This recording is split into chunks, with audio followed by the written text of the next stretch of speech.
Assalamualaikum warahmatullahi wabarakatuh. Bismillahirrahmanirrahim. Innal hamdalillah nahmaduhu wa nasta'inuhu wa nastaghfiruh wa na'udzu billahi min shururi anfusina wa sayyiati a'malina. Man yahdihillahu fala mudilla lahu wa man yudlil fala hadiya lahu. Wa ashhadu an la ilaha illallah wahdahu la syarika lahu wa ashhadu anna Muhammadan abduhu wa rasuluh. Ya ayyuhalladzina amanu taqullaha haqqa tuqatih wa la tamutunna illa wa antum muslimun. Ya ayyuhan nasu taqu rabbakumul ladzi khalaqakum min nafsin wahidah wa khalaqa minha zawjaha wa batha minhuma rijalan katsiran wa nisaa'a wattaqullaha alladzi tasaaluna bihi wal arham innallaha kana 'alaikum raqiba.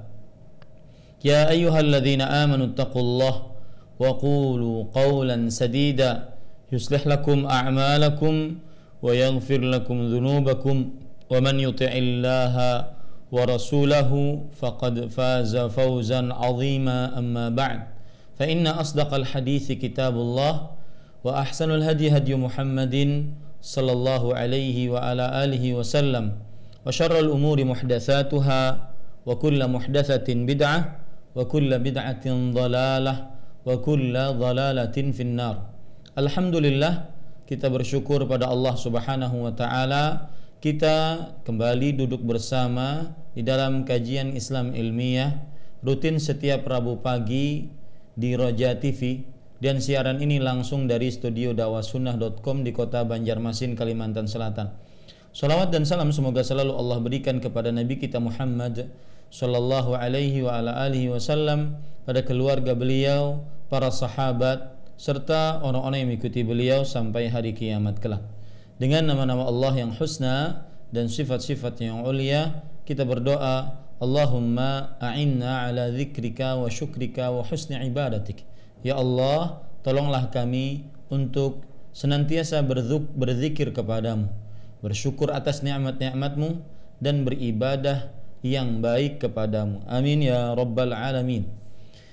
Para pemirsa Roja TV, para pendengar Radio Roja, dan seluruh kaum muslimin yang mengikuti kajian ini, tema yang kita angkat pada kesempatan kali ini adalah tema yang berkaitan dengan akidah seorang muslim.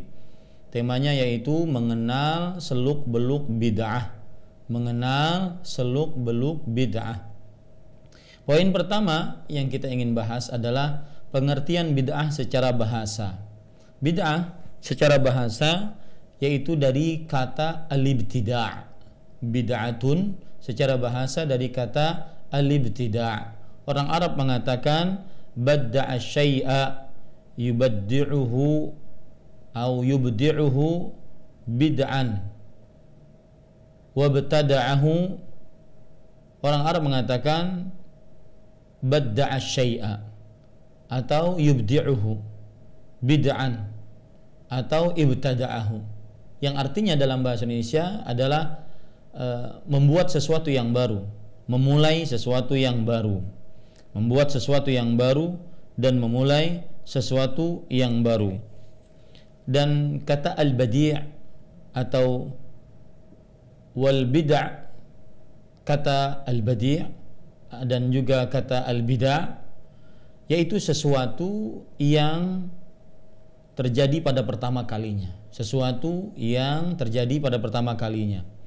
Misalkan hal ini disebutkan oleh Allah di dalam surat Al-Ahqaf ayat 9. Allah berfirman, "Qul ma kuntu bid'an minar rusul." Katakanlah, bukanlah aku seseorang yang baru, yang pertama dari para rasul. Al-Imam Al-Baghawi rahimahullahu ta'ala di dalam kitab tafsir beliau mengomentari ayat ini, surat Al-Ahqaf ayat 9. Ma kuntu awwala man ursil qad ursila qabli rusulun qabli.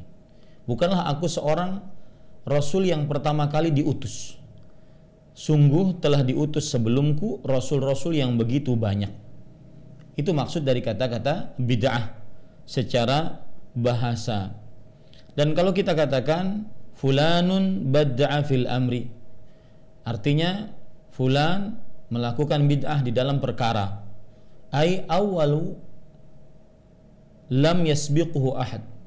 Maksudnya adalah dia adalah orang yang pertama kali mengerjakan dan belum didahului oleh seorang pun sebelumnya. Orang yang pertama kali mengerjakan dan belum didahului oleh orang sebelumnya. Kemudian kalau kita perhatikan di dalam ayat Al-Quran juga disebutkan kata bid'ah, yaitu dalam surat Al-Hadid ayat 27. Allah Subhanahu wa taala berfirman, "Wa rahbaniyatan ibtada'uha." Dan sifat rahbaniyah yang mereka buat pertama kali, yang mereka datangkan pertama kali. Jadi para ikhwan yang dirahmati oleh Allah Subhanahu wa taala, kalau kita perhatikan sekali lagi, makna bid'ah artinya adalah membuat atau memulai pertama, dan juga bisa diartikan secara bahasa al-bid'ah al-hadath. Bid'ah artinya adalah sesuatu yang baru. Bid'ah artinya adalah sesuatu yang baru. Makanya disebut al-badi' al-muhdits al-ajib. Artinya al-badi' adalah yang pertama kali membuat sesuatu yang baru, yang sangat menakjubkan. Orang Arab mengatakan abda'tu syai'a ay ikhtara'tuhu la ala mithal. Artinya aku membuat sesuatu bid'ah. Maksudnya adalah aku membuat sesuatu yang tidak ada contoh sebelumnya. Dan al-badi' adalah dari nama-nama Allah Subhanahu wa taala. Karena Allah Subhanahu wa taala yang menciptakan pertama kali, dan Allah Subhanahu wa taala yang mengadakan pertama kali. Maka dialah Allah al-badi' yang maha pertama sebelum segala sesuatu. Sebagaimana firman Allah Subhanahu wa taala disebutkan dalam surat Al-Baqarah ayat 117. Badi'us samawat wal ardh. Artinya Allah lah yang maha pencipta pertama kali langit-langit dan bumi-bumi. Disebutkan oleh para ulama, maksud badi' di sini adalah ay khaliquha wa mubdi'uha. Dialah Allah yang menciptakan langit-langit dan bumi-bumi tersebut, dan menciptakan pertama kali langit-langit bumi-bumi tersebut. Al-mukhtari'u la an mithalin sabiq. Sang maha pencipta yang menciptakan langit-langit dan bumi-bumi tanpa contoh sebelumnya. Ini kata bid'ah secara bahasa. Dari apa yang sudah kita sebutkan tadi, para pemirsa yang dirahmati oleh Allah Subhanahu wa taala, bahwa kata al-bid'ah secara bahasa mempunyai dua makna. Kata al-bid'ah secara bahasa mempunyai dua makna. Makna yang pertama yaitu asy-syai' al-mukhtara' ala ghairi mithalin sabiq. Sesuatu yang diciptakan tanpa contoh sebelumnya. Sebagaimana firman Allah Subhanahu wa taala dalam surat Al-Hadid ayat 27. Qul ma kuntu bid'an minar rusul. Katakanlah, bukanlah aku rasul yang pertama kali yang diutus, tetapi Nabi Muhammad sallallahu alaihi wasallam adalah rasul yang sebelumnya diutus para rasul yang begitu banyak. Begitu juga disebutkan oleh Allah dalam surat Al-Baqarah ayat 27 tentang makna yang pertama ini, yaitu badi'us samawati wal ard. Allah lah yang maha pencipta terhadap langit-langit dan bumi-bumi. Ini makna bid'ah secara bahasa yang pertama, yaitu sesuatu yang diciptakan tanpa contoh sebelumnya. Sesuatu yang diciptakan tanpa contoh sebelumnya. Di sana ada makna bid'ah yang kedua secara bahasa. Disebutkan oleh para ulama, yaitu at-ta'ab wal kalal. Letih dan wal kalal, menyapekkan. Letih ataupun membosankan. Ini dikatakan pada onta. Apabila dia sudah letih, kemudian dia sudah menjalani jalan yang begitu panjang, maka disebutkan dalam hadis yang diriwayatkan oleh Imam Muslim, anna rajulan atan nabiyya sallallahu alaihi wa ala alihi wasallam faqala ya Rasulullah inni ubdi'u bi fahmilni. Wahai Rasulullah, ada seseorang pernah mendatangi Rasulullah sallallahu alaihi wasallam. Wahai Rasulullah, sesungguhnya ontaku telah letih, maka bawalah barang-barangku. Maksud daripada ubdi'u bi inqata'a bi likalali rahilati. Aku terputus perjalananku karena ontaku sudah benar-benar letih, sudah tidak sanggup untuk melanjutkan perjalanan. Maka para ikhwah yang dirahmati oleh Allah Subhanahu wa taala, inilah makna bid'ah. Dua makna bid'ah secara bahasa. Silahkan makna-makna tersebut dilihat di dalam kitab Lisanul Arab, kemudian An-Nihayah fi Gharibil Hadits yang ditulis oleh Ibnul Athir. Adapun makna bid'ah secara terminologi atau secara istilah syar'i, maka kita ambilkan dari perkataan-perkataan para ulama rahimahumullahu taala. Perkataan ulama yang pertama yang kita ambil adalah perkataan Syekhul Islam Ibnu Taimiyah rahimahullah. Di dalam kitab Majmu'ul Fatawa, beliau mengatakan al-bid'atu fid din hiya ma lam yashra'hu Allahu wa rasuluh wa huwa ma lam ya'muru bihi amra ijabin wala istihbabin, ma umira bihi amra ijabin aw istihbabin wa ulima al-amru bihi bil adillati syar'iyyah fahuwa minad din alladhi syara'ahu Allah wa in tanaza'a ulul amri fi ba'dhi dhalik wa sawa'an kana hadha maf'ulan ala ahdi Nabi sallallahu alaihi wa sallam aw lam yakun. Perhatikan, beliau mengatakan bid'ah di dalam agama adalah sesuatu yang tidak disyariatkan oleh Allah dan Rasulnya. Ini pegang makna bid'ah secara istilah syar'i yang disebutkan oleh Syekhul Islam Ibnu Taimiyah, ulama Islam abad ke-8 Hijriah. Itu sesuatu yang belum atau tidak disyariatkan oleh Allah dan Rasulnya, dan dia adalah sesuatu yang belum diperintahkan untuk mengerjakannya dengan perintah yang berbentuk kewajiban ataupun perintah yang berbentuk anjuran.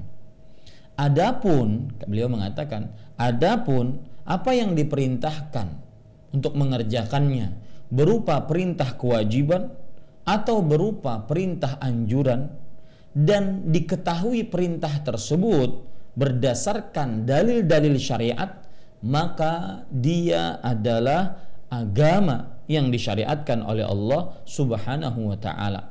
Meskipun para ulul amri berselisih pendapat di dalam sebagian hal tersebut, baik perkara tersebut dikerjakan di zaman Rasulullah sallallahu alaihi wasallam atau belum dikerjakan di zaman Rasulullah sallallahu alaihi wasallam. Apabila ada perintah atau ada perintah wajib, perintah sunnah, dan perintah tersebut diketahui dengan dalil-dalil syariat dari Al-Quran dan hadis, maka itu adalah agama yang disyariatkan oleh Rasulullah sallallahu alaihi wasallam. Meskipun perintah tersebut mungkin belum dikerjakan di zaman Rasulullah atau perintah tersebut sudah dikerjakan di zaman Rasulullah sallallahu alaihi wasallam.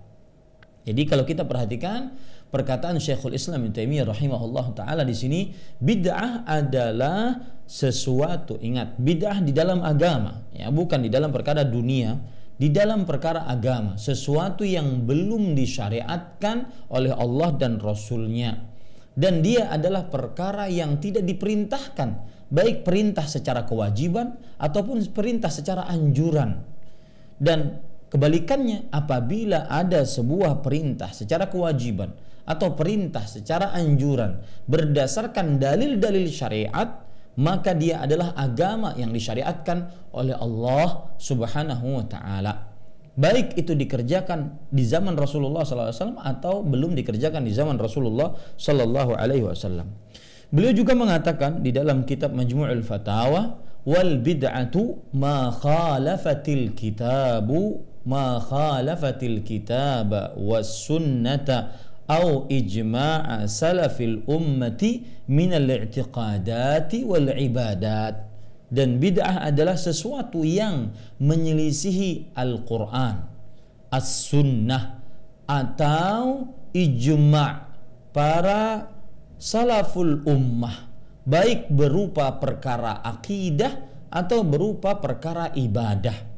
Kalau kita perhatikan di sini makna bid'ah, kata Syekhul Islam, adalah sesuatu yang menyelisihi Al-Quran dengan penyelisihan yang tegas, dan menyelisihi sunnah Rasulullah Sallallahu Alaihi Wasallam, dan menyelisihi konsensus kesepakatan ulama salaf dari para sahabat, diikuti oleh para tabi'in, diikuti oleh para tabi'ut tabi'in, baik itu berupa perkara akidah atau perkara ibadah. Akidah misalkan yang berkaitan dengan rukun iman, beriman kepada Allah, beriman kepada para malaikat, beriman kepada kitab-kitabnya, beriman kepada para rasul, beriman kepada hari kiamat, beriman kepada qada dan qadar, dan permasalahan-permasalahan akidah lainnya seperti akidah terhadap Al-Quran, akidah terhadap sahabat Rasulullah, akidah terhadap pemerintah, akidah terhadap hal-hal yang lain yang disebutkan di dalam perkara-perkara akidah oleh ulama-ulama Islam, atau menyelisihi ijma'nya para salafus saleh di dalam perkara ibadah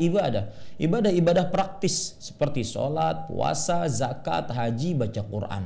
Nah, itu pengertian bid'ah yang disebutkan oleh Syekhul Islam Ibn Taimiyah, ma khalafatil kitaba was sunnata au ijma'a salafil ummah minal i'tiqadat awil ibadat, sesuatu yang menyelisihi Al-Quran dan sunnah atau konsensus ijma'nya para salafus saleh, baik berupa perkara akidah atau perkara ibadah.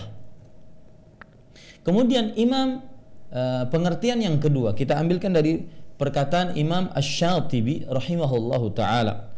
Dan para ikhwah yang dirahmati oleh Allah Subhanahu wa taala, Imam Asy-Syatibi rahimahullahu taala adalah beliau seorang ulama besar yang hidup pada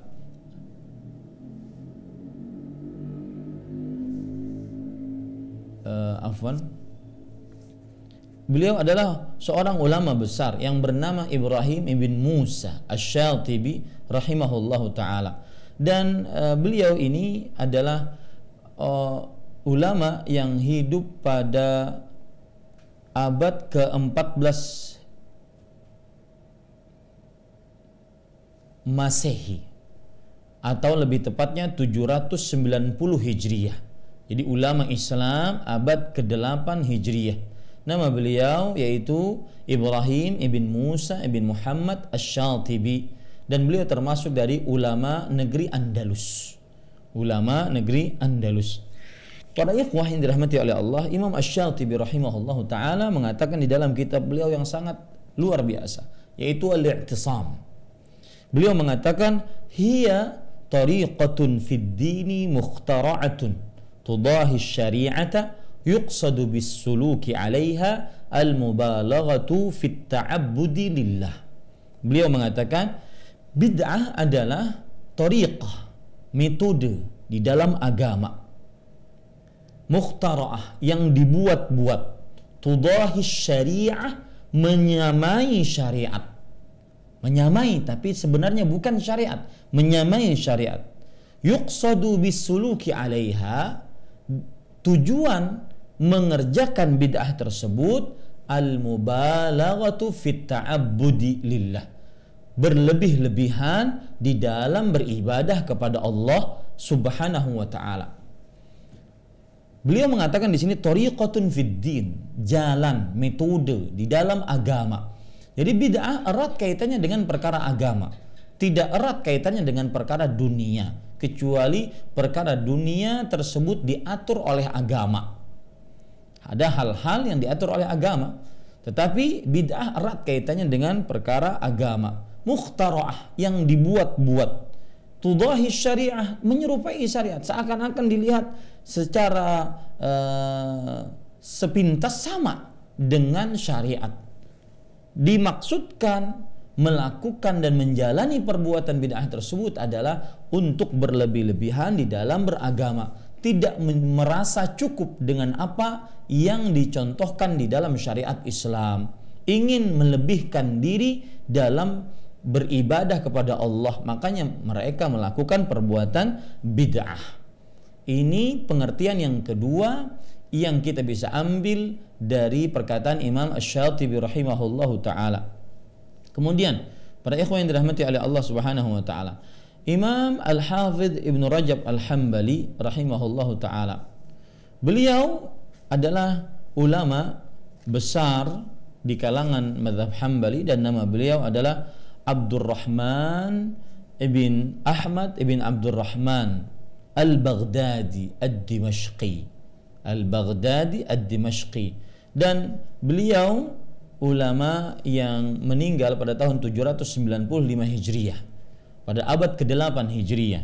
Beliau mengatakan, jadi ketika mohon maaf sedikit menyela dari pembicaraan kita, ketika kita mengangkat tema mengenal seluk-beluk bid'ah, maka ini sebenarnya pembicaraan sudah dibicarakan ulama semenjak dahulu, yaitu ulama-ulama Islam semenjak dahulu sudah membicarakannya.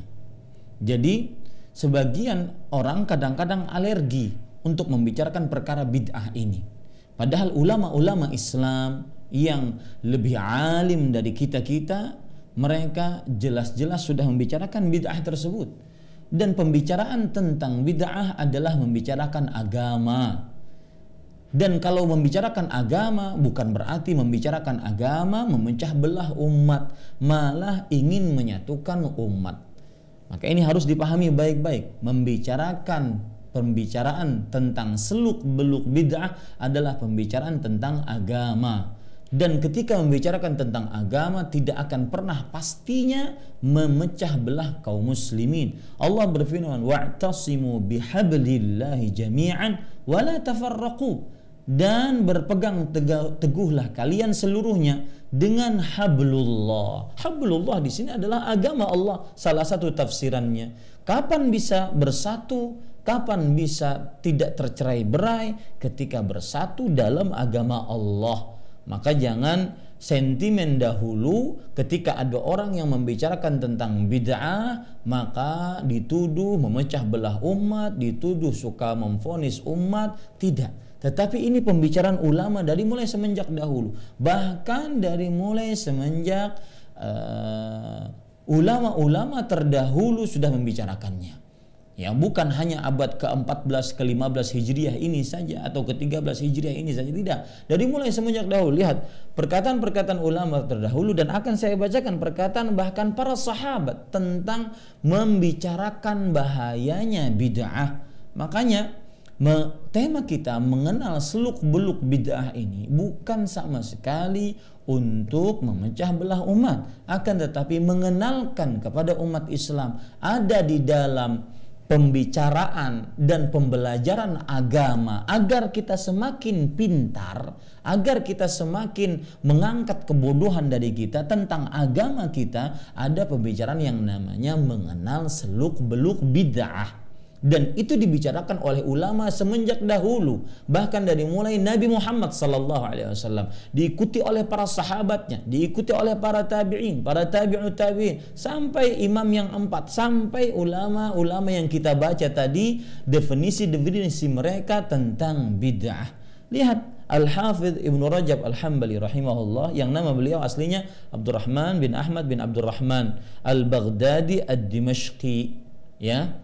Beliau mengatakan di dalam kitab beliau Jami'ul Ulumi wal Hikam, beliau mengatakan wal muradu bil bid'ati ma uhditha mimma la asla lahu fi syari'ah yadullu alaihi wa amma ma kana lahu aslun fi syara' yadullu alaihi falaysa bi bid'atin syar'an wa in kana bid'ata lughat wa in kana bid'atan lughatan atau bid'ata lughatin.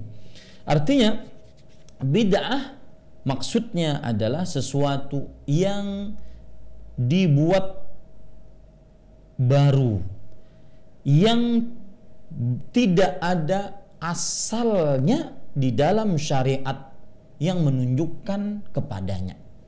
Bid'ah adalah sesuatu yang baru, yang dibuat baru, tidak ada asalnya di dalam syariat yang menunjukkan kepadanya. Adapun apabila ada asalnya di dalam syariat yang menunjukkan atasnya, maka dia bukanlah bid'ah secara syariat, meskipun bid'ah secara bahasa.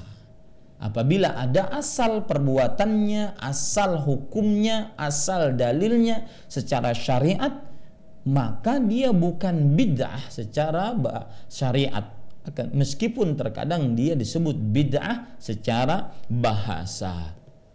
Kemudian itu perkataan dari Al-Hafidh Ibn Rajab.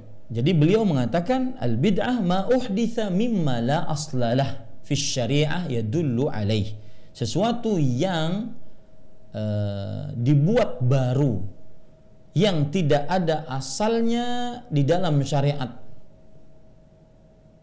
yang tidak ada asal penunjukannya di dalam syariat. Jadi dia sesuatu yang baru, belum ada asalnya di dalam syariat. Adapun jika ada asalnya, maka dia bukan bid'ah. Taib. Sekarang pernyataan dari Al-Hafidh Ibnu Hajar Al-Asqalani rahimahullah, Asy-Syafi'i, yang bermadhab Asy-Syafi'i, di dalam kitab Fathul Bari. Beliau mengatakan al-bid'atu asluha ma uhditha ala ghairi mithalin sabiq. Bid'ah asalnya adalah sesuatu yang dibuat baru di atas tidak ada contoh selainnya atau tidak ada contoh sebelumnya.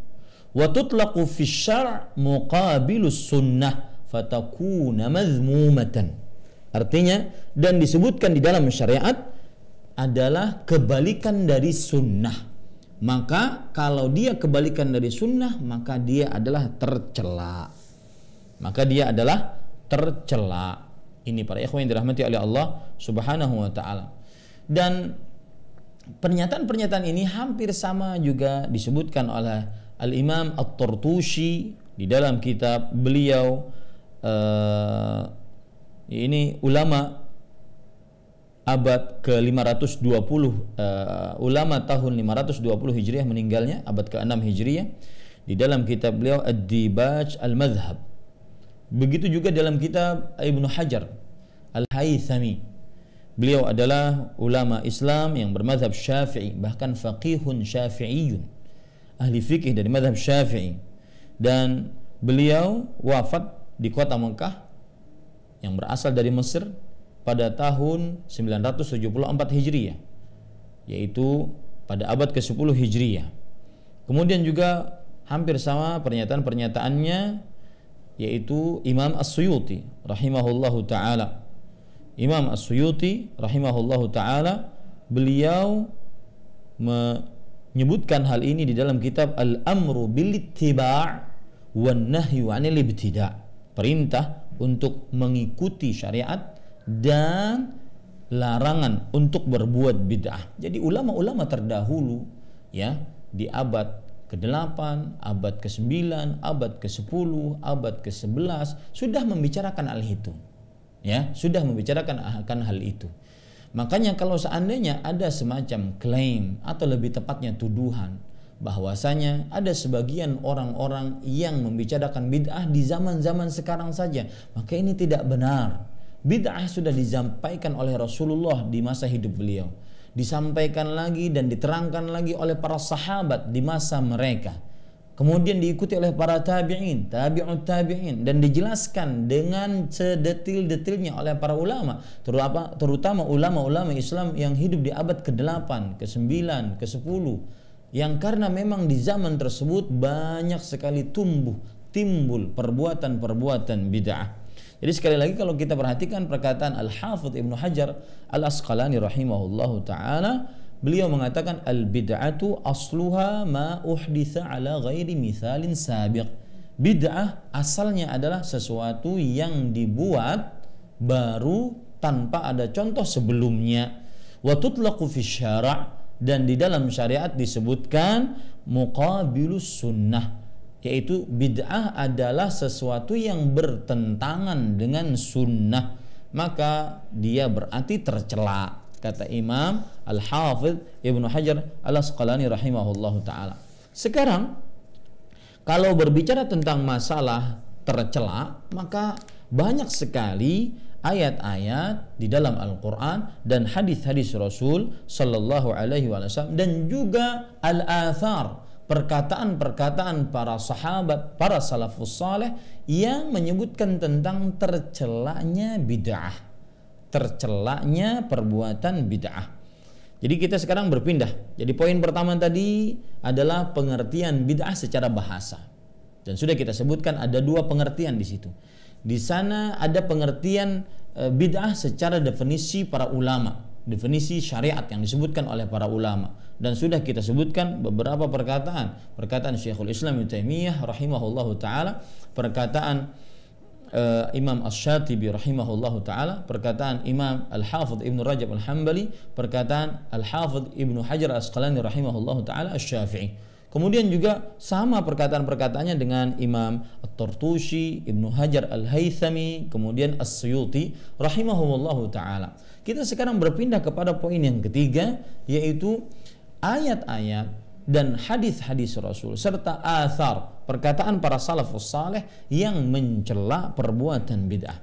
Di antara ayat tersebut adalah Surah Al-Maidah ayat 3. Allah Subhanahu wa taala berfirman, "Al-yauma akmaltu lakum dinakum wa atmamtu 'alaikum ni'mati wa raditu lakumul Islam dina." Ingat, ini ayat Al-Qur'an, ya. Dan kita sebagai seorang muslim harus benar-benar mempercayai ayat ini, meyakini ayat ini dengan seyakin-yakinnya. Kalau seandainya tidak yakin terhadap ayat ini, maka perlu kita koreksi kembali keimanan kita terhadap Allah Subhanahu wa taala dan terhadap kitab-kitab suci Allah Subhanahu wa taala, termasuk di dalamnya terhadap Al-Qur'an.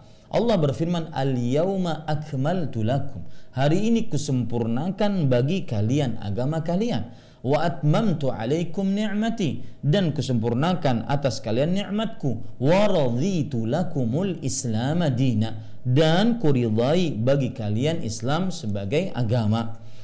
Perhatikan perkataan Imam Asy-Syatibi rahimahullah tentang ayat ini dalam kitab Al-I'tisam. Beliau mengatakan, akhbarallahu subhanahu fi hadhihi al-ayati anna asy-syari'ata qad kamulat qabla intiqalihi sallallahu alaihi wasallam fahiya kamilatun la tahtamilu ziyadati wal nuqsan.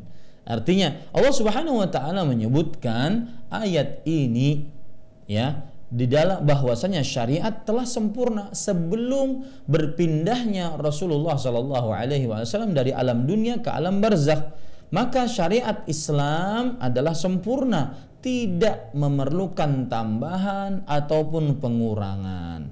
Kemudian para ikhwan yang dirahmati oleh Allah Subhanahu wa taala, perlu diperhatikan kalau seandainya Allah sendiri telah menyatakan sempurna, tidak memerlukan tambahan dan pengurangan, dan ini persis yang dikatakan juga oleh oleh Imam Ibnu Katsir rahimahullahu taala di dalam kitab beliau Tafsirul Qur'anil Azim. Beliau mengatakan, hadhihi akbaru ni'amillahi azza wa jalla ala hadhil ummah.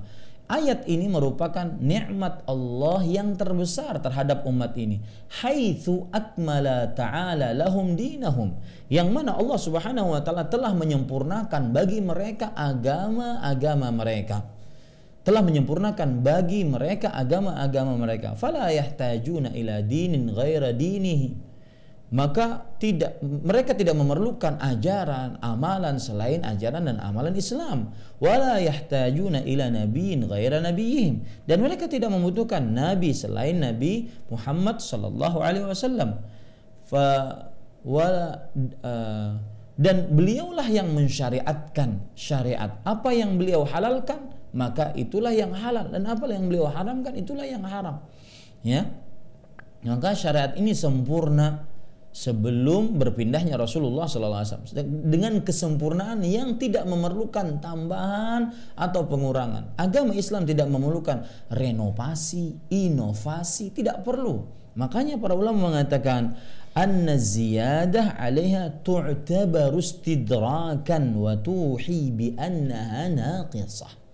Bahwa siapa yang merenovasi, ya, memperbaiki, menginovasi, merenovasi, memperbaiki kembali, menginovasi, menambah-nambahkan, ya, maka ini dianggap sebagai istidrak, yaitu mengoreksi terhadap agama Islam, terhadap syariat Allah yang sempurna, yang mana pengoreksian tersebut bisa mengkonsekuensikan bahwa Islam berarti kurang, Islam berarti agama belum sempurna. Di sini letak tercelaknya bid'ah. Perbuatan bid'ah dianggap mengoreksi syariat. Kenapa? Karena Allah telah menyampaikan al-yauma akmaltu lakum dinakum. Hari ini kusempurnakan bagi kalian agama kalian. Sempurna dengan segala macam makna kesempurnaannya. Karena Allah Subhanahu wa taala tidak berbicara kecuali dengan pembicaraan yang dipahami oleh kaum muslimin, oleh manusia bahkan. Ya. Nah, para ikhwan yang dirahmati oleh Allah, berarti apabila ada inovasi, yaitu penambahan ataupun renovasi, perbaikan kembali, maka ini dianggap sebagai istidrak, pengoreksian terhadap syariat Islam yang padahal Allah telah menyebutkannya sempurna. Dan pengoreksian ini mengkonsekuensikan ada pendapat bahwasanya syariat ini kurang, tidak sempurna. Demikian.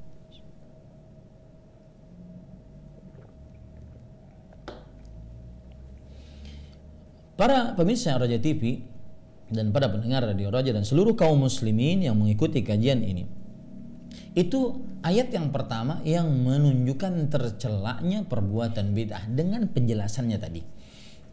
Kemudian ayat yang kedua, yaitu surat Al-An'am ayat 153. Allah Subhanahu wa taala berfirman, "Wa anna hadza sirati mustaqiman fattabi'uh wa la tattabi'us subula fatafarraqa bikum an sabilih dzalikum wassakum bihi la'allakum tattaqun." Artinya, dan bahwasanya jalanku ini adalah jalan yang lurus, maka ikutilah, dan janganlah kalian mengikuti jalan-jalan yang lain, maka kalian akan terpisah dari jalannya. Itulah yang diwasiatkan kepada kalian agar kalian bertakwa.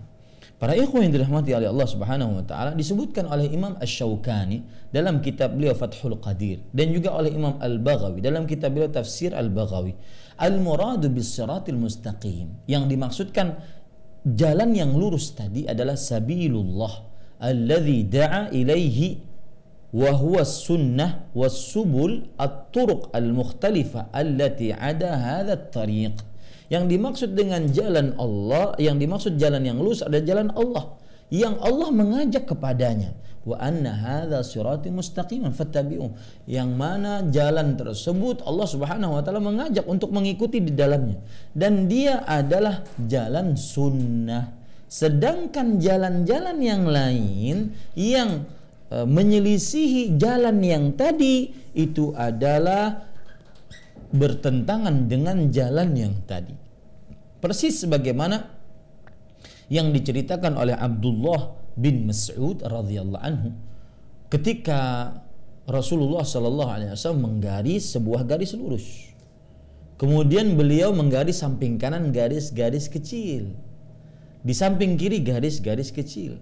Lalu Rasulullah sallallahu alaihi wasallam mengatakan, "Hadza sabilullah." Ini adalah jalan Allah. Wa hadhihi subul, dan ini subul, ini jalan-jalan kecil. Ala kulli sabilin syaitanun yad'u ilaih. Setiap jalan-jalan kecil tersebut ada syaitan yang mengajak untuk masuk ke dalamnya. Maka kemudian beliau membaca ayat tadi, wa anna hadza sirati mustaqiman. Inilah jalanku yang lurus. Kalau sudah tahu jalan Rasulullah SAW yang lurus apa? Fattabi'uh, ikutilah jalan tersebut. Wa la tattabi'us subula fatafarraqa bikum an sabilih. Janganlah kalian mengikuti jalan-jalan yang lain yang mana bisa memisahkan kalian dari jalan yang lurus tadi. Ya. Maka kemudian Imam Asy-Syaukani mengatakan mislul yahudiyyah wan nasraniyah wasairul milal wal ahwa wal bidah. Seperti kaum Yahudi, kaum Nasrani ya, yang menyimpang dari jalan yang lurus tadi, kemudian seluruh ajaran, seluruh pengikut hawa nafsu dan seluruh pelaku bid'ah. Ya, ini adalah orang-orang yang mengikuti jalan yang kecil-kecil tadi. Lihat perkataan Imam Mujahid rahimahullah, seorang tabi'i dan ahli tafsir di generasi tabi'i.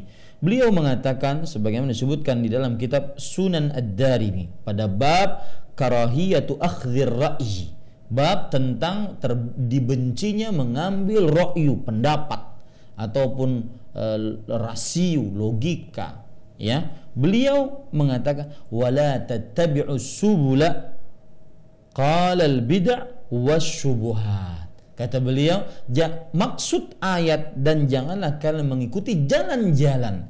Yang disebut jalan-jalan tersebut, kata beliau, adalah perbuatan-perbuatan bid'ah dan perbuatan-perbuatan perkara-perkara syubhat, hal-hal yang samar-samar dalam agama. Maka para ikhwah yang dirahmati oleh Allah, disebutkan oleh Imam Ibnu Katsir dalam kitab tafsirnya, oleh Imam Asy-Syatibi dalam kitab Al-I'tisamnya, fa abadatil ayatu anna tariqal haqqi wahidatun. Nah, lihat ini baik-baik. Maka ayat ini menunjukkan bahwa jalan kebenaran cuma satu. Makanya para ulama mengatakan al-haqqu la yata'addad, kebenaran tidak akan berbilang.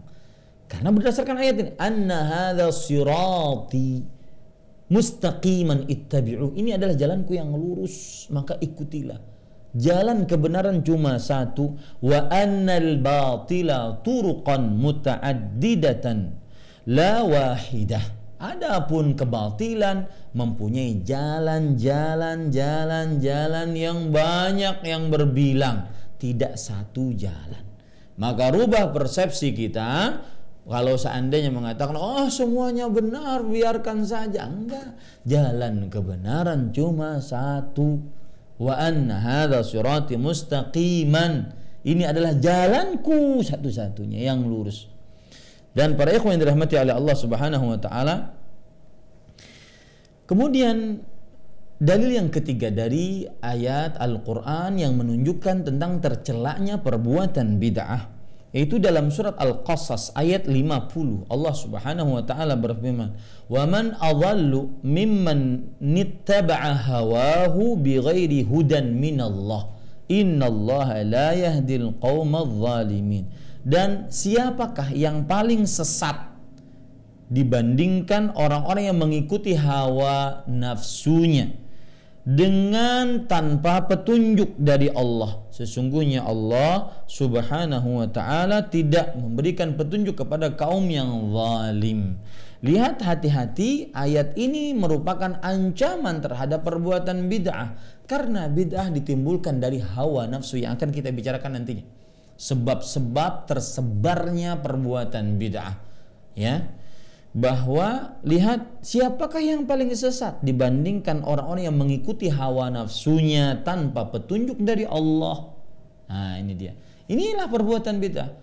Mengedepankan hawa nafsu dibandingkan petunjuk Allah, mengedepankan akal, fikiran, rasio, logika dibandingkan dalil Al-Quran dan Sunnah Rasulullah Sallallahu Alaihi Wasallam. Mengedepankan kadang-kadang perasaan. Ya, ini kan kami sedang ibadah, ini kan kami sedang berbuat baik, ya, bukan sedang maksiat. Perasaan yang didahulukan dibandingkan dalil dari Al-Quran dan hadis Rasulullah Sallallahu Alaihi Wasallam. Itu yang ketiga. Yang keempat, makanya para ulama kadang-kadang menyebutkan bahwa ada semacam keterkaitan antara bid'ah dengan hawa nafsu. Ahlul bid'ati wal ahwa, pengikut bid'ah dan hawa nafsu. Jadi ada semacam keterkaitan antara bid'ah dengan hawa nafsu. Ya. Maka perhatikan, hawa nafsunya harus ditatar berdasar dari Al-Quran dan hadis Rasul sallallahu alaihi wasallam, sehingga tidak menunjukkan hawa nafsu tersebut kecuali kepada kebaikan. Kemudian selanjutnya tentang ayat-ayat yang mencela perbuatan bid'ah disebutkan oleh Allah dalam surat An-Nur ayat 63. Allah Subhanahu wa taala berfirman, "Falyahdharil ladzina yukhalifuna an amrih an tusibahum fitnatun aw yusibahum adzabun alim." Artinya, maka hendaklah berhati-hati orang-orang yang menyelisihi perkaranya. Mereka menimpa kepada mereka fitnah atau siksa yang pedih akan mereka rasakan. Coba perhatikan para ikhwan yang dirahmati oleh Allah Subhanahu wa taala terhadap ayat ini. Allah Subhanahu wa taala berfirman pada ayat ini, "Falyahdharil ladzi", hati-hatilah orang-orang yang menyelisih perkara Rasulullah sallallahu alaihi wa ala alihi wasallam. Al-Hafidz Ibnu Katsir yang bermadzhab Syafi'i dalam kitab beliau Tafsirul Qur'anil Azim mengatakan min amrir Rasulillah sallallahu alaihi wasallam. Berhati-hatilah orang-orang yang menyelisih perkaranya. Perkaranya yaitu perkara Rasulullah sallallahu alaihi wasallam. Sabilihi huwa wa minhajihi wa tariqatihi wa sunnatihi wa syari'atihi, yaitu jalannya, tata cara beragamanya, sunnahnya, syariatnya. Hati-hati orang-orang yang menyelisih ini. Fatuzanul aqwal wal a'mal bi aqwalihi wa a'malih.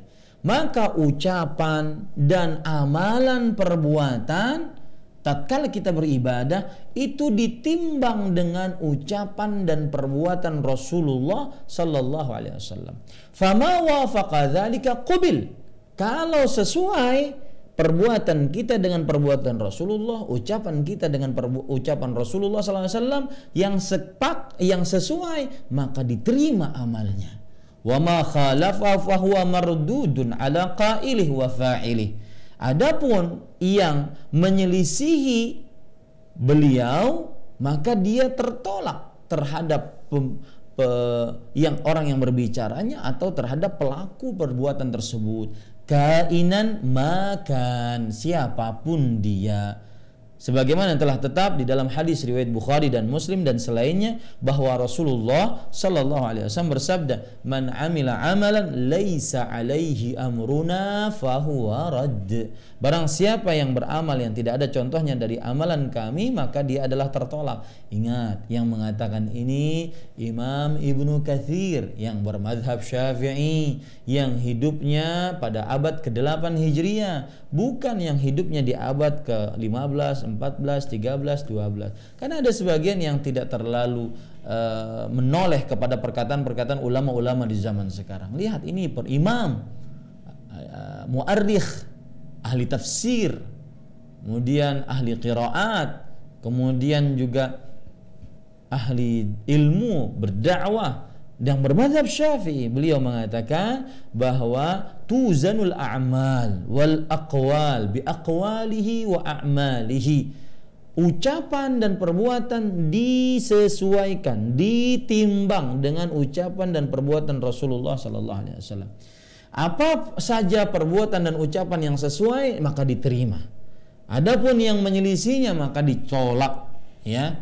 Siapapun yang mengerjakannya sebagaimana disebutkan dalam hadis tadi. Kemudian beliau mengatakan, "Ai falyahdhar wal yakhsha man khalafa syari'atar rasuli batinan aw zahiran."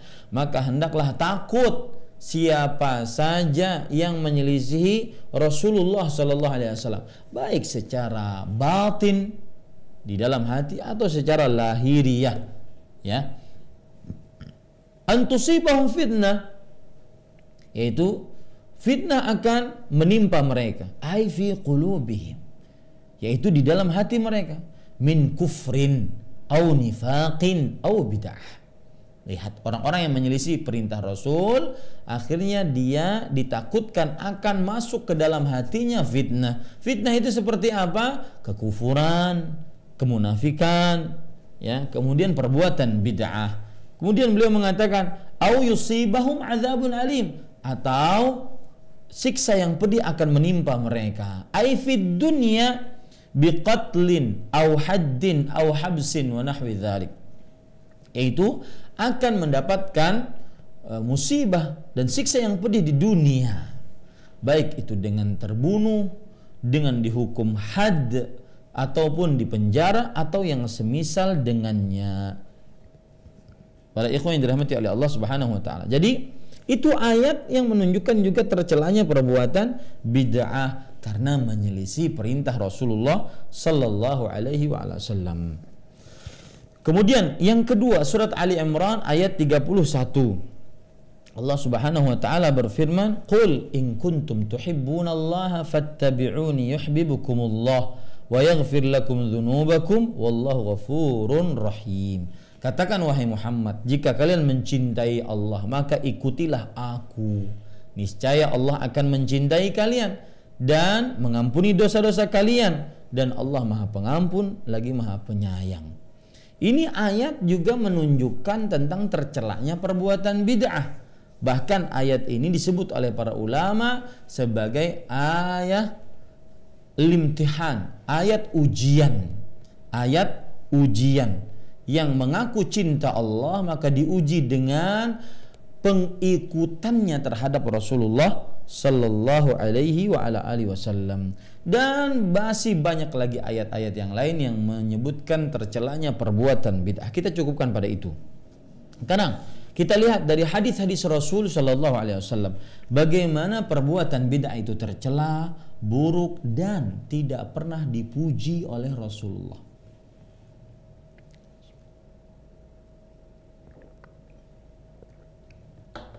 Sebagaimana yang Anda lihat nanti dalam hadis-hadis yang ada, belum pernah dipuji oleh Rasulullah SAW perbuatan bid'ah selama hidup beliau. Ya, tanamkan itu. Rasulullah SAW belum pernah memuji selama hidup beliau perbuatan bid'ah. Lihat hadis yang diriwayatkan oleh Imam Abu Dawud, kemudian Imam At-Tirmidzi, kemudian disahihkan oleh Imam Hakim dan Imam Az-Zahabi, bahwa Al-Irbad ibn Sariyah radhiyallahu anhu bertanya, "Shalla bina Rasulullah sallallahu alaihi wasallam dzata yaumin, thumma aqbala alaina fawa'adhana mau'izatan balighatan dharafat minha al-uyun wa wajilat minha al-qulub." Rasulullah sallallahu alaihi wasallam pernah mengimami kami salat di suatu hari. Kemudian beliau berpaling menghadap kami dan kemudian beliau memberikan wejangan, nasihat dengan nasihat yang begitu mendalam. Akibatnya air mata berlinang, hati bergetar. Lalu ada seorang yang bertanya, "Ya Rasulullah, ka'anna hadhihi mau'izatu muwaddi'." Wahai Rasulullah, ini seperti nasihatnya orang yang ingin berpisah lama dengan kawan-kawannya. Famadza ta'hadu ilaina? Lalu apa yang engkau ingin berikan perjanjian kepada kami? Faqala, maka Rasulullah sallallahu alaihi wasallam bersabda, "Usikum bitaqwallahi was-sam'i wat-tha'ah." Aku wasiatkan kepada kalian untuk bertakwa kepada Allah dan tunduk patuh kepada pemimpin. Wa in 'abdan habasyiyan, meskipun yang memimpin adalah seorang budak berkulit hitam dari negeri Habasyah. Fa innahu man ya'ish minkum fasayara ikhtilafan katsiran. Sesungguhnya barang siapa yang hidup dari kalian, maka sungguh ia akan melihat perbedaan, perselisihan yang begitu banyak. Fa alaikum bisunnati, hendaknya kalian berpegang teguh kepada sunnahku, wa sunnatil khulafa'ir rasyidin al-mahdiyyin, dan sunnah khalifah-khalifah rasyidah yang diberikan petunjuk. Tamassaku biha wa 'addu 'alaiha bin nawadhid, berpegang teguhlah dengan sunnah-sunnah tersebut dan gigitlah sunnah-sunnah tersebut dengan gigi geraham kalian. Wa iyyakum wa muhdatsatil umur, dan jauhi oleh kalian perkara-perkara yang mengada-ngada, perkara-perkara yang baru. Fa inna kulla muhdatsatin bid'ah. Sungguhnya setiap perbuatan yang baru adalah perbuatan bid'ah. Wa kulla bid'atin dhalalah, dan setiap perbuatan bid'ah adalah sesat. Lihat, ini tercela. Iyyakum, kata atau huruf yang menunjukkan kepada tahdzir dan tanfir, yaitu peringatan dan menjauhi. Jauhi oleh kalian perkara yang mengada-ngada. Sesungguhnya setiap perkara yang mengada-ngada adalah perbuatan bid'ah, dan setiap bid'ah adalah sesat. Dalil yang lain dari hadis Rasulullah sallallahu alaihi wa ala alihi wasallam, yaitu hadis dari Jabir bin Abdullah radhiyallahu anhuma yang diriwayatkan oleh Imam Muslim. Beliau bercerita, yaitu Jabir bin Abdullah radhiyallahu anhuma bercerita, "Kana Rasulullah sallallahu alaihi wasallam idza khataba ihmarrat ainah wa ala sautuh." Artinya Rasulullah sallallahu alaihi wasallam jika berkhutbah maka matanya memerah, suaranya lantang, washtadda ghadabuh, dan kemarahannya memuncak, hatta ka'annahu munziru jaish, seakan-akan beliau adalah pemimpin pasukan. Yaqulu sabbahakum wa masakum. Niscaya beliau mengucapkan sabbahakum wa masakum, yaitu semoga Allah memberikan keberkahan pada kalian di waktu pagi kalian, di waktu sore kalian. Kemudian Nabi Muhammad SAW bersabda, "Bu'ithu ana was-sa'ah kahatain." Aku diutus dan berdekatan dengan hari kiamat seperti ini, ya. Kemudian beliau mendekatkan antara baina isba'aihi sababah wal wusta, antara jari telunjuk dengan jari tengah. Kemudian beliau bersabda, "Amma ba'du fa inna khairal hadithi kitabullah." Sebaik-baik perkataan adalah kitabullah. Wa khairul hadi hadi Muhammadin sallallahu alaihi wasallam, dan sebaik-baik petunjuk adalah petunjuk Nabi Muhammad sallallahu alaihi wasallam. Wa syarrul umuri muhdatsatuha, dan seburuk-buruk perkara adalah sesuatu yang mengada-ngada. Wa kullu bid'atin dhalalah, dan setiap perbuatan bid'ah adalah sesat. Di dalam riwayat yang lain, riwayat Imam An-Nasa'i, wa kullu muhdatsatin bid'ah wa kullu bid'atin finnar, dan setiap perkara yang mengada-ngada adalah perbuatan bid'ah, dan setiap perkara yang mengada-ngada adalah perbuatan bid'ah, dan setiap perbuatan bid'ah adalah di dalam neraka. Ini hadis tambahan riwayat dari lafal riwayat Imam An-Nasa'i. Lihat lagi hadis yang ketiga, itu hadis yang diriwayatkan oleh Imam Bukhari dan Imam Muslim dari Aisyah radhiyallahu anha tentang tercelanya perbuatan bid'ah, bahwa Rasulullah sallallahu alaihi wasallam bersabda, "Man ahdatsa fi amrina hadza ma laysa minhu fahuwa radd." Siapa saja yang membuat sesuatu yang baru di dalam perkara kami ini yang bukan darinya, maka ia adalah tertolak.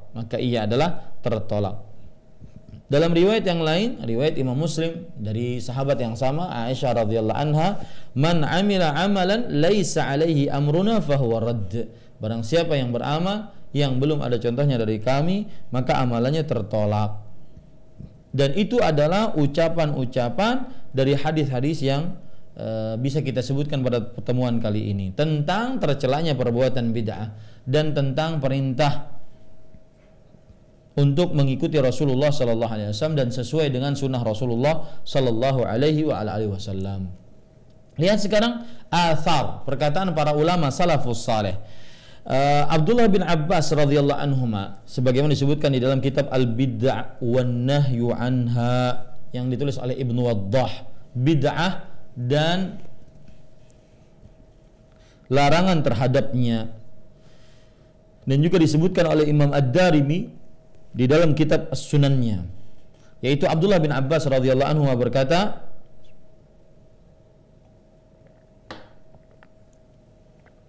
"Alaikum bil istiqamati wal athar wa iyyakum wat tabaddu'." Hendaknya kalian istiqamah dan berpegang teguh kepada athar, yaitu hadis Rasul dan sebelumnya ayat-ayat Al-Quran, dan jauhilah dari perbuatan tabaddu'. Tabaddu' artinya perbuatan-perbuatan yang dilakukan baru tanpa ada contoh sebelumnya, ya. Kemudian juga perkataan masih dari Abdullah bin Abbas radhiyallahu anhuma, disebutkan di dalam kitab Majma'uz Zawaid yang ditulis oleh Al-Haythami, babul iqtida bis salaf, bab mengikuti para salafus saleh. Beliau mengatakan, yaitu Abdullah bin Abbas radhiyallahu anhu mengatakan, "Ma ata'alan nasi 'amun illa ahdatsu fihi bid'atan wa amatu fihi sunnatan hatta tahyal bid'atu wa tamutu as-sunnatu." Tidak ada tahun yang dilewati oleh manusia kecuali mereka melakukan perbuatan bid'ah di dalamnya, dan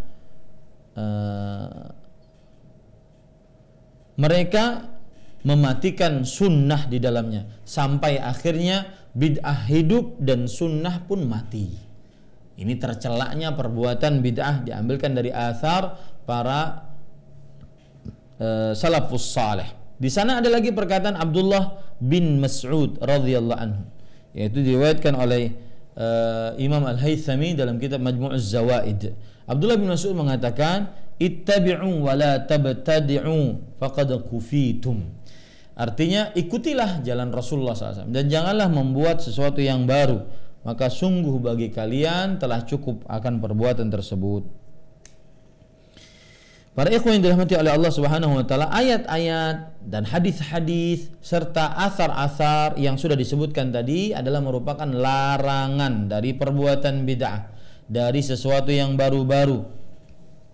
Kemudian juga tercelaknya bagi siapa yang telah tetap kebenarannya, kemudian dia menyelesaikan, saya ulangi, dari ayat-ayat dan hadis-hadis tadi dan juga perkataan-perkataan para sahabat tadi,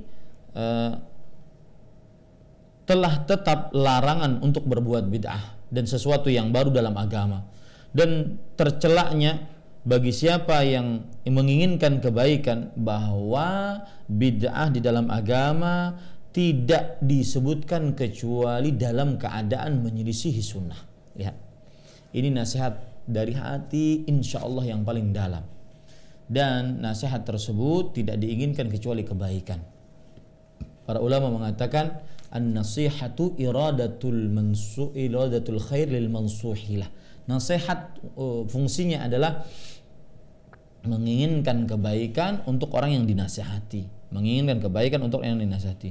Perhatikan bid'ah tercelaknya, yaitu man aradal haqqa annal bid'ata fi syara' la yutlaqu illa ala ma khalafa sunnah. Bagi siapa yang mencari kebenaran, maka perbuatan bid'ah tidak disebutkan dalam syariat kecuali yang menyelisih sunnah, ya, kecuali yang menyelisih sunnah. Wa annal bid'ata la takunu illa madhmumatan sawa'an kana fil 'adat awil ibadat fala bid'ata hasanah idzan.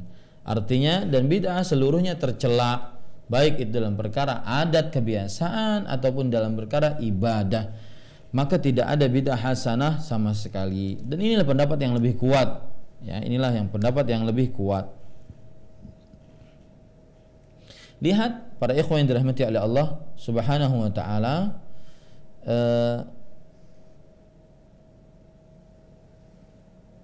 pendapat Imam Asy-Syatibi rahimahullah, beliau mengatakan al-bid'atu ibaratun an tariqatin fid din mukhtara'atun tudahi syariah yuqsadu bis-suluki 'alaiha al-mubalaghatu fit ta'abbudi lillah. Bid'ah adalah kata, ungkapan yang menunjukkan jalan dalam perkara agama yang dibuat-buat, yang menyelisihi syariat, yang yuqsadu bisuluki alaih, dimaksudkan mengerjakannya adalah terlalu berlebih-lebihan dalam beribadah kepada Allah Subhanahu wa taala.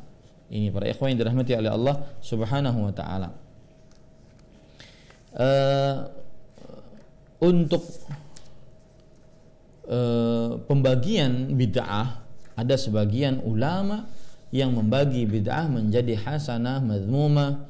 Ada sebagian ulama yang membagi bid'ah menjadi 5 dan semisalnya. Itu kita akan lewati dulu, dan kita masuk kepada perkara yang keempat, yaitu sebab tersebarnya perbuatan bid'ah.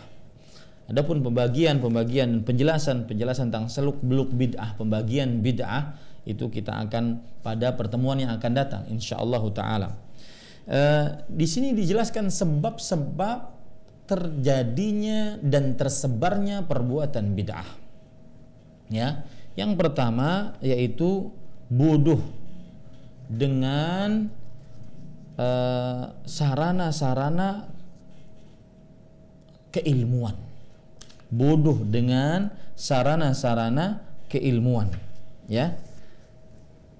Allah Subhanahu wa taala menurunkan Al-Qur'an, dan Allah menurunkan Al-Qur'an dalam bahasa Arab.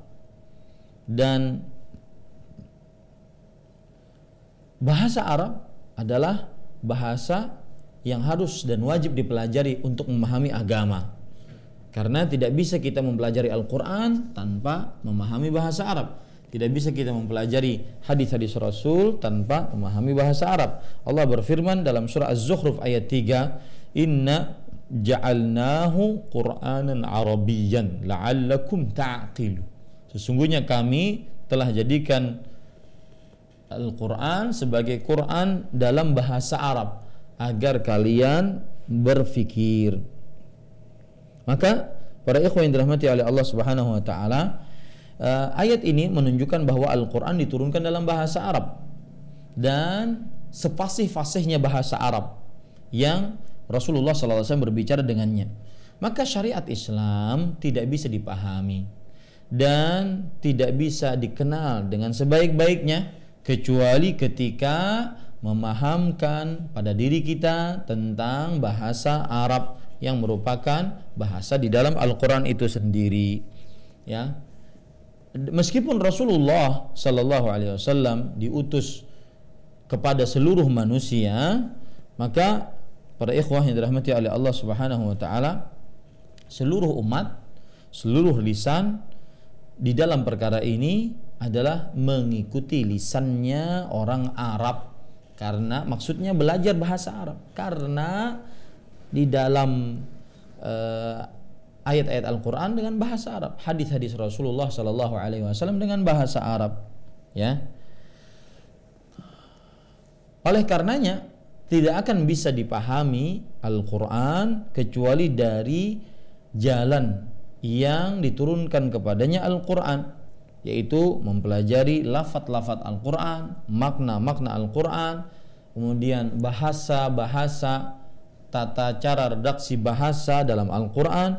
Maka setiap muslim wajib untuk mempelajari bahasa Arab, yang mana dengan pembelajaran tersebut dia benar-benar bisa bersyahadat asyhadu an la ilaha illallah wa asyhadu anna muhammadar rasulullah. Dan juga para ikhwan yang dirahmati oleh Allah Subhanahu wa taala, dia akhirnya benar-benar paham terhadap ilmu agamanya. Sebab yang kedua, kenapa tersebarnya perbuatan bid'ah? Karena kebodohan terhadap agama, kebodohan terhadap sunnah-sunnah Rasul Sallallahu Alaihi Wasallam, dan juga kebodohan terhadap ilmu sunnah seperti ilmu hadis, ya, seperti ilmu-ilmu yang lainnya yang menunjang seseorang untuk bisa memahami agama Islam ini. Jadi sebab yang kedua adalah kebodohan di dalam perkara agama dan juga di dalam perkara sunnah Rasulullah Sallallahu Alaihi Wasallam.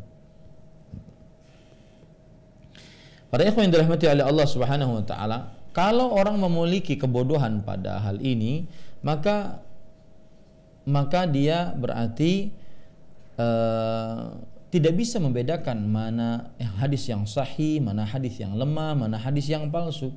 Oleh karenanya pelaku bid'ah tidak bisa membedakan mana yang sunnah, mana yang bid'ah. Lihat itu. Ini perkara penting. Pelaku bid'ah tidak bisa membedakan mana yang sunnah, mana yang bid'ah. Pelaku bid'ah tidak bisa membedakan mana yang sunnah, mana yang bid'ah. Maka terkadang mereka bersandar kepada hadis-hadis yang lemah, hadis-hadis yang merupakan palsu. Tidak mungkin Rasulullah SAW bersabda pada hadis-hadis tersebut, ya. Dan mengucapkan atau meriwayatkan hadis palsu itu adalah dosa besar, karena diancam neraka. Dalam hadis yang diriwayatkan oleh Imam Bukhari dan juga Imam Muslim, man kadzaba alaihi muta'ammidan falyatabawwa maq'adahu minan nar. Barang siapa yang berdusta atasku, maka ambillah tempatnya dengan sengaja, maka ambillah tempatnya di neraka. Sebab yang ketiga, yang keempat, yang kelima, yang keenam, sebab yang ketiga itu mengikuti hawa nafsu. Ya, sebagaimana disebutkan oleh Allah dalam surah An-Najm ayat 23. Sebab yang keempat, mengikuti perkara-perkara yang samar-samar, mutasyabih. Ayat-ayat yang samar-samar menurut dia, hadis-hadis yang samar-samar menurut dia, dia ikuti. Ini penyebab tersebarnya perbuatan bid'ah. Sebab yang kelima yaitu mengucapkan atau membicarakan perkara agama tidak atau tanpa ilmu agama. Ya, tanpa ilmu agama, dan menerima pembicaraan tersebut dari setiap orang tanpa didasari dalil dari Al-Quran dan Sunnah Rasul Sallallahu Alaihi Wasallam. Sebagaimana dalam hadis riwayat Imam Tirmidzi bahwa Allah tidak akan mencabut ilmu dari para manusia, akan tetapi mencabutnya dari para ulama dengan cara mewafatkan para ulama tersebut, sampai jika tidak tersisa satu orang alim pun, maka akhirnya manusia menjadikan orang-orang bodoh sebagai ahli agama. Akhirnya mereka ditanya, akhirnya mereka menjawab tanpa ilmu, mereka menyesatkan dan mereka adalah kaum yang sesat. Yang keenam yaitu terlalu berlebih-lebihan di dalam mengagungkan seseorang. Ini sebab tersebarnya perbuatan bid'ah. Terlalu berlebihan di dalam mengagungkan seseorang, seakan-akan orang itu nabi, seakan-akan orang itu tidak pernah salah, seakan-akan orang itu macam-macam, ya. Kultus pengagungan terhadap seseorang. Maka ini ditakutkan akan membuat perkara-perkara bid'ah tersebar semakin banyak. Itu yang kira-kira yang bisa saya sampaikan tentang kajian kali ini, mengenal seluk-beluk bid'ah. Dan kajian ini kita anggap sebagai muqaddimah, pendahuluan tentang nantinya, yaitu bahaya beramal dengan bid'ah. Bahaya beramal dengan bid'ah. Kemudian mungkin kita akan bicarakan tentang pembagian para ulama. Ada yang membagi menjadi bid'ah, setiap bid'ah itu sesat. Ada yang membagi menjadi setiap bid'ah itu ada yang baik, ada yang buruk, ada yang wajib, ada yang makruh, ada yang haram, ada yang mubah, dan ada yang sunnah. Maka kita akan kupas nanti insyaallah taala. Ini yang bisa sampaikan. Wallahu a'lam wa sallallahu nabiyana Muhammad walhamdulillahi rabbil alamin. Bismillah walhamdulillah wassalatu wassalamu ala rasulillah. Jazakumullahu khairan atas pertanyaannya. Maka pertama kali yang ingin saya sampaikan kepada masyarakat muslim dimanapun berada, terutama di negeri ini, yaitu belajarlah ayat-ayat Al-Quran dan hadis-hadis Rasul Sallallahu Alaihi Wasallam yang dipahami oleh para salafus saleh. Maka kita akan mengenal ajaran agama kita yang benar, yang sesuai dengan petunjuk Rasulullah Sallallahu Alaihi Wasallam, yang sesuai dengan pemahaman para sahabat Nabi, pemahaman yang paling benar dari seluruh pemahaman.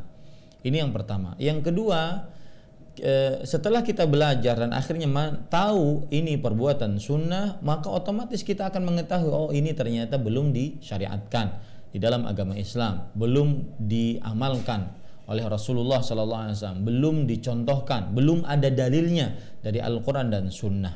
Maka kita akhirnya bisa mengatakan perbuatan tersebut adalah perbuatan yang bid'ah. Tetapi pesan saya kedua, jangan cepat-cepat memvonis sesuatu perbuatan tersebut menjadi perbuatan bid'ah sebelum kita mempelajari agama dengan baik dan benar, sehingga tidak terjadi kericuhan di masyarakat, sehingga tidak terjadi pemponisan yang tidak pada tempatnya dilakukan oleh sebagian orang terhadap sebagian orang. Maka itu pesan saya dua. Yang pertama, pelajari agama Islam berdasarkan pemahaman para salafus saleh. Ya, yang kedua yaitu kalau sudah belajar maka akhirnya mengetahui mana yang sunnah, mana yang bid'ah.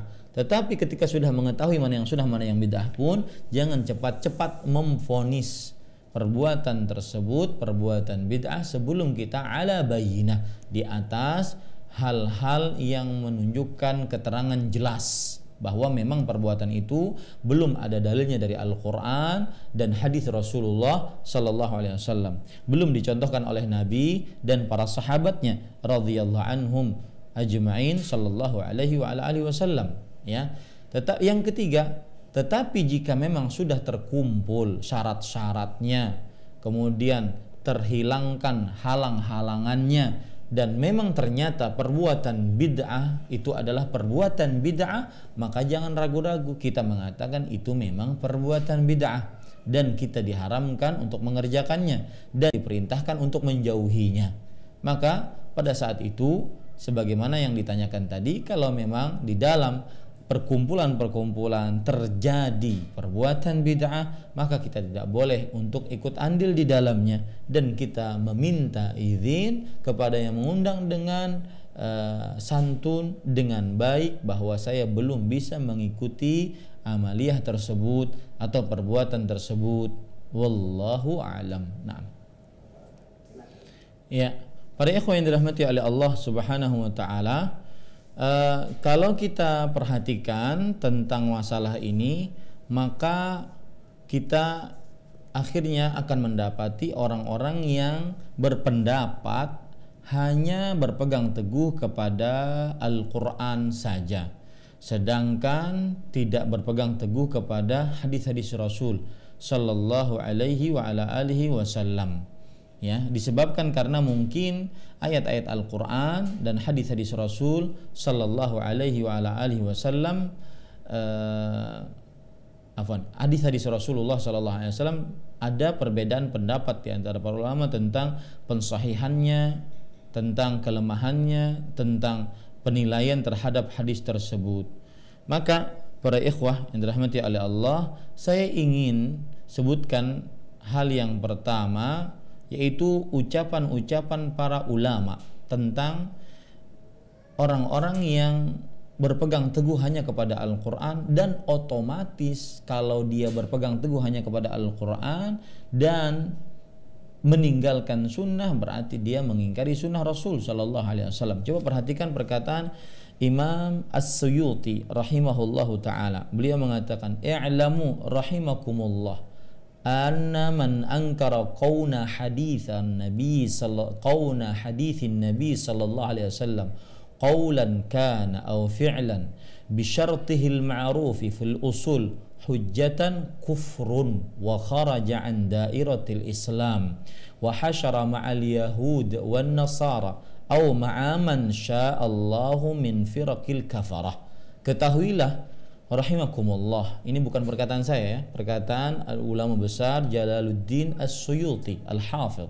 Beliau mengatakan, ketahuilah, semoga Allah merahmatimu, bahwa barang siapa yang mengingkari keberadaan hadis Nabi Muhammad SAW, baik itu berupa ucapan ataupun berupa perbuatan, dengan syaratnya yang telah dikenal di dalam ilmu usul, maksudnya ilmu mustalah hadis, adalah sebagai hujjah, sebagai sandaran. Siapa yang mengingkari ini, maka sungguh dia telah kafir dan keluar dari daerah Islam dan berkumpul bersama kaum Yahudi Nasrani ataupun bersama siapa yang dikehendaki Allah oleh Allah Subhanahu wa taala dari kelompok-kelompok yang kafir.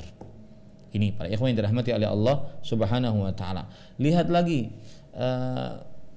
Al-Imam Asy-Syafi'i rahimahullahu ta'ala. Suatu ketika Al-Imam Asy-Syafi'i rawa hadithan wa qala innahu sahih. Imam Asy-Syafi'i rahimahullahu ta'ala menyebutkan sebuah hadis dan beliau mengatakan hadis ini hadis yang sahih. Lalu ada orang mengatakan, ataqulu bihi ya Aba Abdillah, wahai imam, apakah engkau mengambil pendapat dengan hadis tersebut? Wahai Abu Abdillah, kunyahnya Imam Syafi'i, apakah engkau mengambil pendapat dengan hadis tersebut? Maka fattarab, Imam Asy-Syafi'i bergetar. Wa qala, Kemudian beliau mengucapkan sebuah ucapan, "Ya hadza ara'aitani nasraniyan?" Wahai kamu, apakah engkau melihat aku sebagai seorang Nasrani? Ara'aitani kharijan min kanisah? Apakah engkau melihat aku telah keluar dari gereja? Ara'aita fi wasati zannaran? Apakah aku memakai zannaran, yaitu atributnya orang-orang Nasrani? Arwi hadithan an Rasulillah sallallahu alaihi wasallam wala aqulu bih? Apakah aku meriwayatkan hadis Rasulullah sallallahu alaihi wasallam kemudian aku tidak mengambil pendapat dengannya? Ini adalah kemarahan dari Imam Asy-Syafi'i rahimahullahu taala. Maka perkataan bahwasanya mencukupkan berdalil dengan Al-Qur'an saja tanpa sunnah, ini sebenarnya adalah perkataan orang-orang yang mengingkari hujjiyatus sunnah, penyandaran hukum dengan sunnah Rasulullah sallallahu alaihi wa ala alihi wasallam.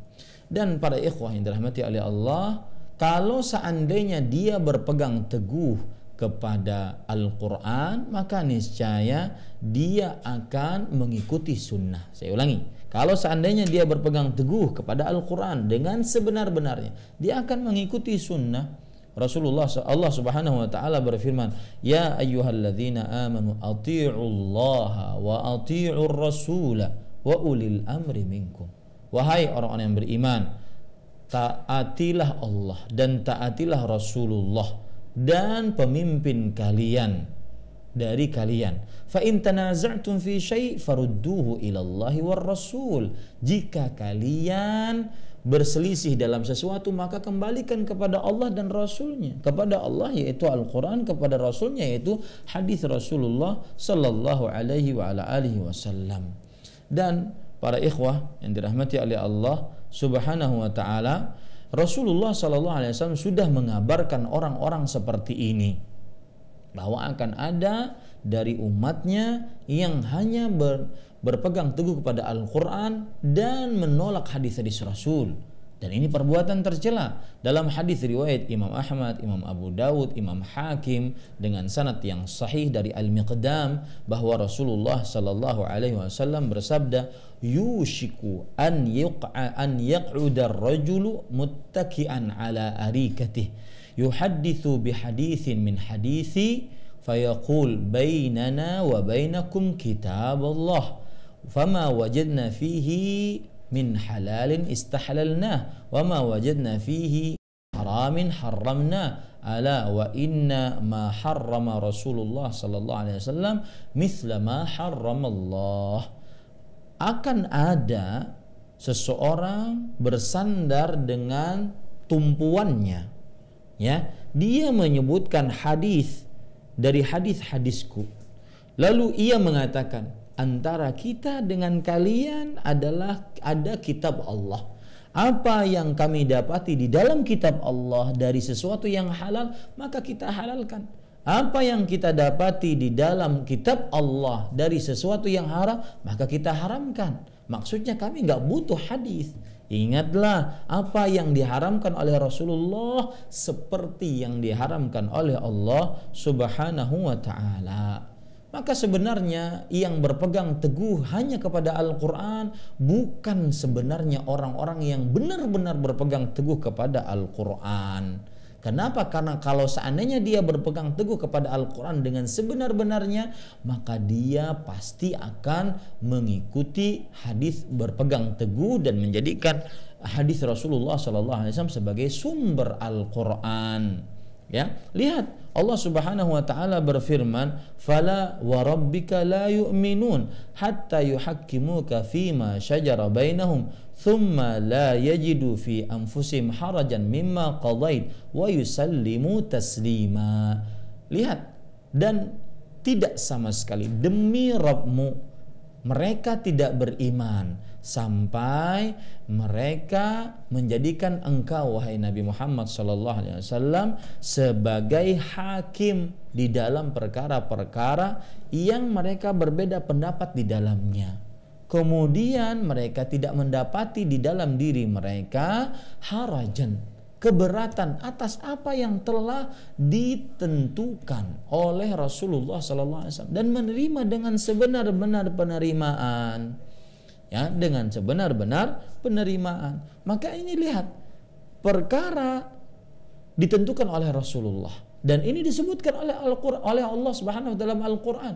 Makanya saya katakan orang yang berpegang teguh kepada Al-Qur'an saja, atau di zaman sekarang disebut sebagai Qur'aniyun, berpegang teguh kepada Al-Qur'an saja tanpa memerlukan atau menolak hadis-hadis Rasul, maka mereka ini sebenarnya tidak sebenar-benarnya mengikuti apa yang ada di dalam Al-Qur'an. Adapun para ikhwan yang dirahmati oleh Allah Subhanahu wa taala, dalil ataupun dalih lebih tepatnya, sebagian orang yang berpendapat susah kalau seandainya bersandar dengan hadis-hadis Rasul sallallahu alaihi wasallam, karena di dalam hadis-hadis tersebut sudah terdapat hadis-hadis yang lemah, hadis-hadis yang palsu. Maka para ikhwan yang dirahmati oleh Allah Subhanahu wa taala, kita katakan ini adalah sebuah pengetahuan yang rendah terhadap hadis-hadis Rasul sallallahu alaihi wasallam. Sesungguhnya para ulama dari mulai para sahabat, para tabi'in, para tabi'ut tabi'in sampai ulama-ulama sampai abad ke-15 Hijriah ini masih tetap memperhatikan mana hadis yang sahih, mana hadis yang lemah, mana hadis yang palsu. Itu fungsinya dan itu termasuk penjagaan Allah terhadap agama Islam ini, ya. Kemudian kita katakan juga kepada orang-orang yang hanya berpegang teguh kepada Al-Quran. Maka kalau seandainya berpegang teguh kepada Al-Quran, maka Anda akan sulit untuk mengerjakan kewajiban-kewajiban yang diwajibkan oleh Allah di dalam syariat Islam. Ayat mana yang menunjukkan tata cara sholat? Ya, bahwa sholat itu 5 waktu. Ayat mana yang menunjukkan tentang nisab zakat? Ayat mana yang menunjukkan tentang manasik haji dan selainnya dari hukum-hukum yang tidak bisa dikenal kecuali dari sunnah-sunnah Rasulullah sallallahu alaihi wa ala alihi wasallam. Terakhir saya ingin bacakan perkataan Imam Ibnu Baz rahimahullah terhadap mereka ini.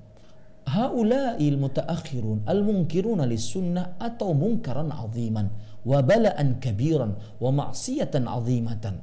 Mereka orang-orang yang generasi terakhir yang mengingkari sunnah telah berbuat kemungkaran yang besar dan bala yang besar dan maksiat yang agung. Haitsu qalu, yang mana mereka mengucapkan inna sunnah la yuhtajju biha, sesungguhnya sunnah tidak bisa dijadikan sandaran hukum. Wa ta'anu fiha fi riwayatiha wa fi kutubiha, dan mereka mencela di dalam sunnah tersebut, dalam periwayatan, dalam kitab-kitabnya.